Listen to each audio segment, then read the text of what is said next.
Renaissance people, if you are enjoying the Italian Renaissance podcast, I have good news. We're now active on Patreon. You can show your love for the show by becoming a patron and get access to additional resources, information, and artworks. Better yet, those who join the Renaissance Master or Renaissance Patron tier will get access to at least one additional podcast episode each month. My goal is to ensure that the main podcast remains a free, accessible source for everyone. Become a patron today through the link in the show notes to support the continued production of new episodes and help build and maintain this community. The Italian Renaissance shop is now also active on Etsy, linked in the show notes. Sport our logo or choose from a growing selection of Italian art-inspired designs. Discounts are offered to select Patreon tiers as well. Your support has my immortal gratitude. Now, enjoy the show. Welcome to the Italian Renaissance podcast, where we discuss the culture and art of 15th and 16th century Italy. I'm your host, Lawrence Gianangeli. Andiamo avanti. Renaissance people, we are back to our closing discussion on the Ottoman Empire as it pertains to the Republic of Venice. For now, in any case, not knowing what the future may bring. This episode is going to tie in a lot of loose strands going all the way back to episode 1 and the different ways that we define what the Renaissance is, only this time it considers Venice more closely, but is roughly a history of one Ottoman Sultan and his relationship with Italy. We got the lay of the land with Julia in the last episode, and my lovely Patreon subscribers listened to my argument about Vlad Dracula, the Ottoman Empire, and the Florentine courts. Of course, if you want to hear all about that, check out the Patreon linked in the show notes. What I am presenting to you all today is a reconstructed oral version of a larger research project that I did late last year that was not exclusively Italian in nature, but rather demonstrated the introduction and phasing out of Italian design in the Ottoman courts during the time of the Bellini and all the way through Suleiman the Magnificent. That project focused on Ottoman court painting in light of Italian artists in Istanbul. That said, I'm not an Islamicist. In fact, I'm less inclined to accept that this type of analysis is truly an East versus West issue and is instead a Mediterranean issue, in essence, even if we will see extensions into Persia. The single most important figure in this story is Sultan Mehmed II, also known as Mehmed the Conqueror or Mehmed Fatih. He was born in the city of Edirne, the city that was the capital of the Ottoman Empire at the time of his birth in 1432. Mehmed had 2 reigns as Sultan, the first between 1444 and 1446, a 2-year stint under his father Sultan Murad II, and then again he took over the Sultanate in 1451 permanently after Murad's death. Mehmed rules the Ottoman Empire starting at the age of 12 during that first reign, but then again he's 19 when he starts in 1451 until he dies in 1481. Folks, that is a 30-year reign. Among our most discussed moments here, in 1453, Sultan Mehmed II ended the Byzantine Empire, taking control of Constantinople and establishing it as the new capital of the Ottoman throne, Istanbul. We all know that song, right? Even if you don't, you're lucky. Recall the earlier history around this, guys. Byzantine Emperor John VIII Palaeologus arrives in Florence in the 1430s, fearing the Ottoman expansion that we know is going to come, and hoping to unite the Eastern and Western churches, the Greeks and the Latins, so to speak, against the rising tide of the Ottomans. He and his entourage of scholars and courtiers are hosted by the Medici in Florence, supercharging the intellectual developments of the Renaissance. This happens twofold when, after the fall of Constantinople in 1453 and leading up to it, many of those Byzantine scholars are flocking back to Italy, where they were hosted and found allegiance, bringing with them books and knowledge of the ancient world that was lost to the Italians. And all of that is in brief. But in Venice, we have often discussed the two states, the Stato da Mar, their mercantile empire at sea, and the Stato da Terre, their expansion inwards to northern Italy. Ottoman domination of the Mediterranean, particularly under Doge Francesco Foscari, led to the aggressive inland conquest by the Venetians. Right? So under Doge Foscari, with the Ottomans taking over so much of Venetian sea territory, they had to look elsewhere. And that is when the Venetian Republic started to conquer more lands going towards Milan. Be it painting, sculpture, architecture, what have you, inland absorption of space helped with the integration of the Renaissance style from central Italy to emerge in the Venetian lagoon. And we've seen that in Venetian palaces, we've seen that in painting, we've seen that in sculpture. But looking at Istanbul, Mehmed II, his sultanate was one of a complicated diplomacy, a mercantile cosmopolitanism that had to reconcile with his own continued desire for conquest. What I mean is, he's interested in a plural court of people from Europe and people from Persia and people from all over the world, but he's also conquering these lands. When in 1479 he came to a truce with the Republic of Venice, one of his chief rivals, Mehmed II invited Venetian artists to his court. While Italy was undergoing major changes in artistic style and a heightened desire for naturalistic representation, the atelier in Istanbul was working to reconcile Islamic tradition with this Italo-Byzantine influence, Christian influence, which did not disappear just because the Ottomans took over Constantinople. It was still very much there.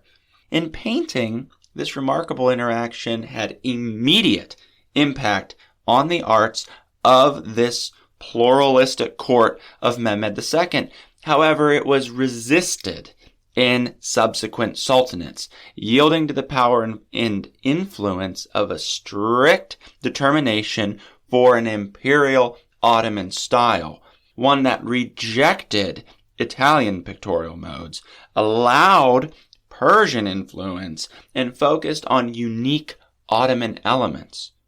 So, the surface-level history of Italian design in the Ottoman Empire begins and ends with Sultan Mehmed II. Let's dig deeper. It is abundantly clear that Mehmed II sought to be well educated in matters of Western culture, European culture, springing from his taste for European imagery beginning as early as his childhood. In a fascinating work on this called A Sultan of Paradox, Mehmed the Conqueror as a Patron of the Arts, author Julian Raby tells us that, quote, he has left a scrapbook of pen and ink drawings, which include profile and three-quarter face portrait busts. In spirit, they evince a European influence which is also evident in the use of cross-hatching in their format, approaches to drawing and form which were unknown in the Islamic world. Unquote. What is clear is that the young Mehmed looked to emulate European design in his own sketchbook, a prelude to his own desire to be depicted in the Italian manner, which we're going to talk about, in order to immortalize his own imperial image. His childhood curiosity bloomed into a determined education structured to globalize his world knowledge. Raby, from that same text, also tells us that, quote, Mehmed's private cultural activity was directed towards the figural arts and learning of Europe, Byzantium, and the Latin West, as well as towards the traditional arts and literature of Islam, unquote. It is likely that Mehmed II looked to know his enemy, to study them for conquest, imagining himself as a ruler not just of his current realm, but of Europe as well. And that's true, in part, though it begs to be reconciled with a childhood fascination with Western culture. His intrigue should be understood both as militaristic and strategic, as well as more to satisfy intellectual, cultural curiosity. So the desire to conquer these lands that he was fascinated by, not seeing them as infidels or what have you, this conflict of Islam and Christianity, he's interested. He's curious. Indeed, Julian Raby concludes his essay on the Sultan proposing that, quote, Mehmed II, quote, he did not believe in any one culture, end quote. When Mehmed moved the capital to Istanbul in 1453, he faced new challenges in accommodating the plurality imposed on the Ottoman court by their growth and expansion. I say imposed on his desire to conquer, of course, but when you conquer multiple cultures, you have to sometimes accommodate those cultures, and that can cause conflict within the dominating culture, what have you. So what Mehmed's court became was an Islamic sultanate ruled by a man with a lifelong fascination with European art and history, now positioned in an essential, former but active, center of Christianity in one of the most prominent locations of naval mercantilism in the entirety of the Mediterranean, Constantinople, Istanbul. Mehmed's invitation of Italian artists to Istanbul is just a natural consequence of this relationship, especially given that Italian diplomats were already well established in Istanbul. Diplomats who were not a single allied Christian force, but rather a mass of individual courtiers from different republics in Italy looking to strengthen mercantile ties with the Ottomans so that they could have supremacy over one another. They were competing for Ottoman allegiance so they could outdo each other. It's not really Italy versus the Ottomans, right? So the Sultan ultimately invites several artists from several states from the Italian peninsula to Istanbul. The first significant work came from Costanzo da Ferrara, representing the Kingdom of Naples. So a Ferrarese in Naples, a court painter or court medalist in Naples. He was a pupil of Pisanello. Pisanello, the artist who did the medal for John VIII Palaeologus, Byzantine emperor who visited Florence, and through Ferrara, Pisanello did that in Ferrara. Costanzo was the artist responsible for the Sultan's portrait medal. So Costanzo did Mehmed II's portrait medal, which today is among the most significant portrait medals of the Renaissance. However, with the development of Ottoman painting in mind, the most significant artist brought in from Italy was none other than Gentile Bellini, who was also accompanied by Bartolomeo Bellano from the Republic of Venice. Mehmed II had attempted to bring Italian artists to his court over the span of some 20 years. Venice and Bellini were not involved until the end of this 20-year span due to the ongoing war with the Ottomans and the Venetians that spanned much of Mehmed's reign from the years 1463 to 1479. Recalling that Mehmed dies in 1481, the works produced by these Venetian artists, particularly Bellini, come at the last 2 years of Mehmed Fatih's life. So Mehmed II wanted to take advantage of the new circumstances with Venice, having a fascination with Italian portraiture and wanting his likeness immortalized in that style. Very few of Bellini's works during this time in Istanbul survive. The records tell us that he was commissioned for several portraits of the Sultan and other Ottoman officials. He was even asked to depict some erotica, which has a rich history in visual art, including Islamic art, as well as a virgin and child, an unexpected but interesting request by the Sultan. As it appears, Mehmed II was not interested in Bellini's capacity for architecture, cityscape design, but he was really trying to get portraiture done. Among the very notable works that survive, Bellini's Seated Scribe, now in the Isabel Stewart Gardner Museum in Boston, a place I highly recommend visiting, by the way, is an essential work by Bellini's hand that employs an Islamic technique in the application of ink, color, and gilding. It's a magnificent display of Ottoman textile design and Venetian modeling in the figure. Really, guys. So what Bellini is doing is in the courts, in the workshops in Istanbul, he's actually learning new techniques, or he's trying new techniques, or he's applying new techniques to speak to his environment. But the painting was sent to Tabriz in the years following Bellini's departure, where it was copied by Safavid court painters in a more Persian style.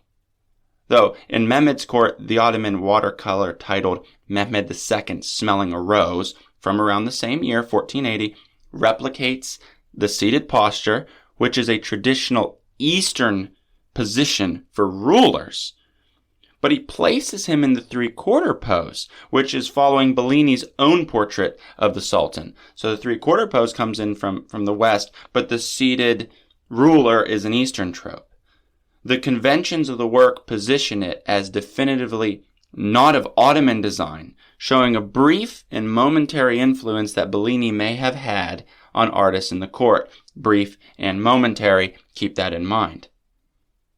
The Seated Scribe is sent to the Safavid court in the 1500s, where it is placed in an album and annotated in Persian. So there's a Persian inscription on it.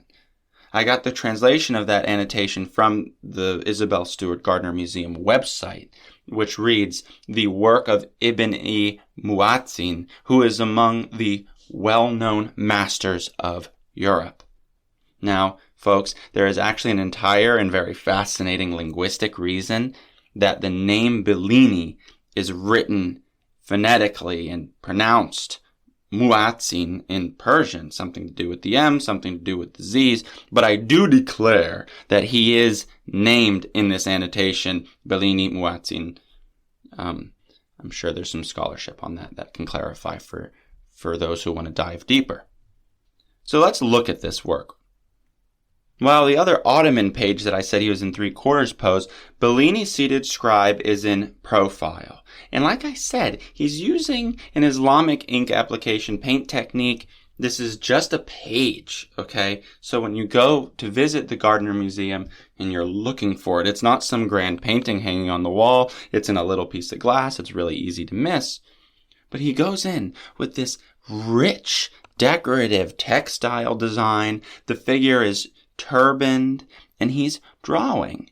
There's a use of perspective, recession of space, modeling to give roundness and depth.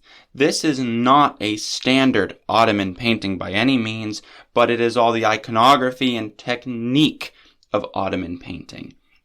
It is truly a stunning example of what happens when Eastern and Western Mediterranean pictorial conventions come together in one image. Another work, Bellini's Portrait of Mehmed II, of course also from the year 1480, now in the National Gallery in London, indeed appears to demonstrate what the Sultan had hoped to achieve by bringing a Venetian painter to his court. This is the only surviving image of the Sultan completed by Bellini during his stay in Istanbul. Mehmed II is shown in that three-quarter pose, the portrait as a whole in the fashion of a Venetian doge, except he doesn't have the Venetian, the doge horn hat. He's wearing a Turkish turban. His aquiline nose and watchful eyes tell the story of a witty man, one who is pensive and adept at his role. Yet, the fashion of the turban makes his Easternness unmistakable.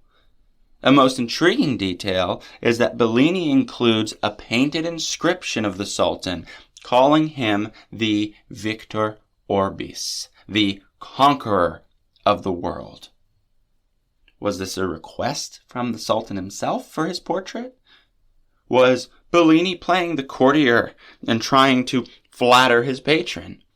Or was Bellini perceiving the power and reach of the Sultan through the cultural plurality of his court, his knowledge for both the East and the West, and his rapid conquest?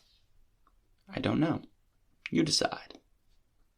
Despite the evidently concentrated efforts Mehmed II put into achieving his role as Victor Orbis, as conqueror of the world, through honing new elements of artistic conventions, two major factors directly opposed his effort. One, existing standards of courtly painting in what is called the Nakashana, that is the imperial art atelier of design, of painting, of drawing, of textiles. That's all through what's called the Nakashana. And second, the subsequent rulers who directly contrasted his vision. Surprisingly, upon Mehmed's death in 1481, his successor and son, Sultan Bayezid II, actively worked to remove the influence of Italian art and design, the first in a long line of sultans and courtiers in Istanbul who were determined to promote Ottoman pictorial and design convention and discourage Western influence on their own artistic production. Mehmed the Conqueror was in fact an outlier in his vision for the Ottoman Empire, as high-ranking court officials actively sought to promote a singular Ottoman imperial identity and culture.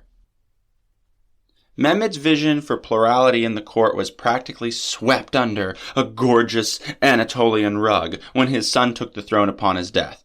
Bayezid II was also quite a dedicated supporter of the arts, but his taste was not for Venetian painting.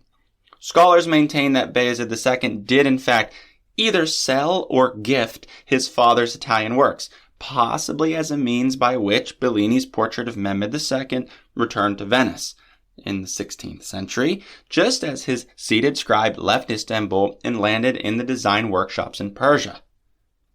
Also of note is that simultaneous with Italian artists in Mehmed's court were painters from Tabriz, who brought with them all of the design, motif, and skill of Persian art, which ultimately is more appealing to the Ottoman court, Ottoman painters, and subsequent sultans, all the way to Suleiman the Magnificent, who establishes a courtly painting style that is rich with symbolism that positions itself as superior to the European world.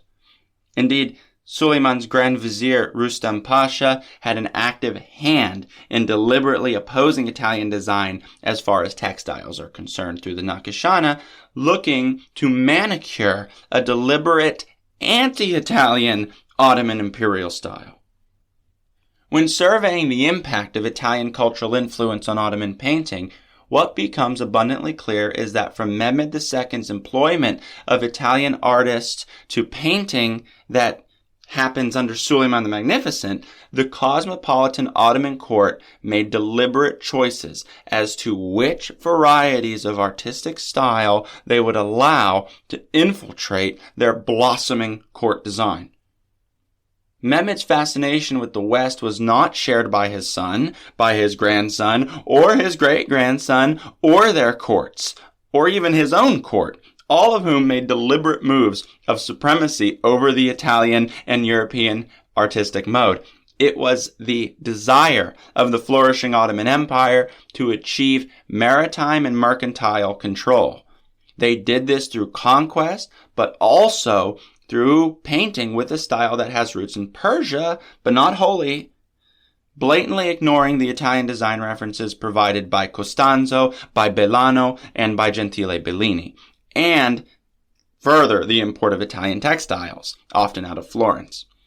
As a result, painting in the 16th century Ottoman Empire arrived at a mature style that thrived under the reins of a Mediterranean superpower that intended to fly its banner even across all of Europe. These are complicated relationships, folks. As far as Gentile Bellini is concerned, we have talked quite a lot in previous episodes about how the Bellini workshop employs Islamic design, figures, and architecture. That speaks to Venice itself, but also Gentile's experience as a visiting member of the Ottoman courts.